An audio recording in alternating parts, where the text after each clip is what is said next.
And we have yet another article, you know, how long will Sanders annoy Clinton for? When will Sanders endorse Clinton? This one's from the UK, and it's the same basic, like, come on, guys. Obama and Clinton had very few policy differences, okay? Stop doing that. Stop saying, I endorsed Obama. You didn't disagree with Obama on anything. You were the same candidate. Clinton and Sanders are so different, it's hard to believe they're running for the same party. In the end, voters may turn out to be less informed than people like me are assuming. I get mad when these crackpot sociology goofs try to argue for identity politics, but it's very hard to see why Sanders supporters would consider it worth their time to vote for somebody that they are systematically opposed to on every single policy position on the table, or so we think. Like I say, voters may turn out to be less informed than I think, but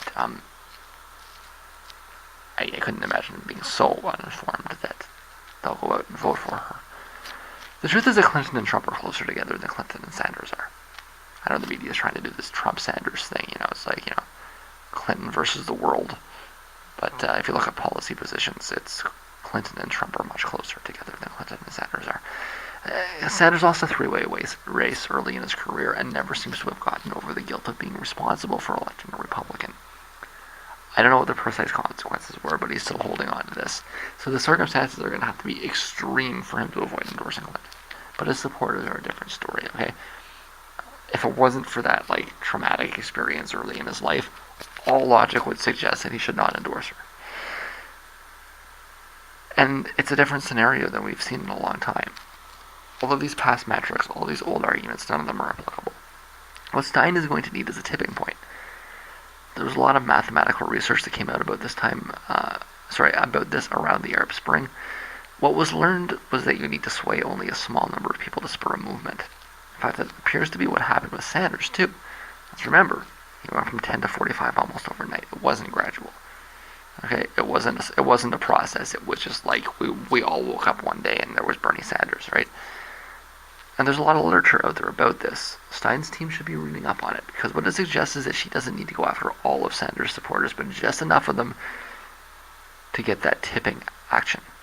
Okay? I guess I gathered that you're looking at about 5 to 7% or so.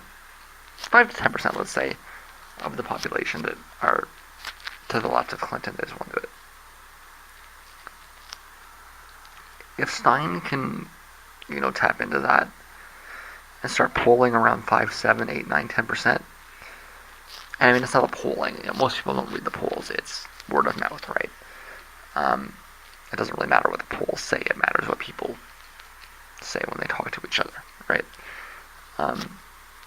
And if she can start getting that momentum just a little bit, we could see that happen. We could see just that tipping point hit, and then boom. Right?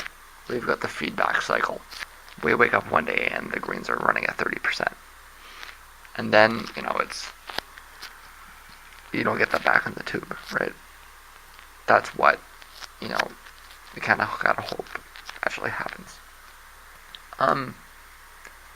The dynamics here are such that I really don't think it's not clear what's going to happen exactly, but I do think it's obvious that Stein is going to be a force here. We'll find out, but I don't. Like I say, at the minimum, there's that 4 or 5%. The tactic may have been try to get the 4 or 5% in the Democratic Party, but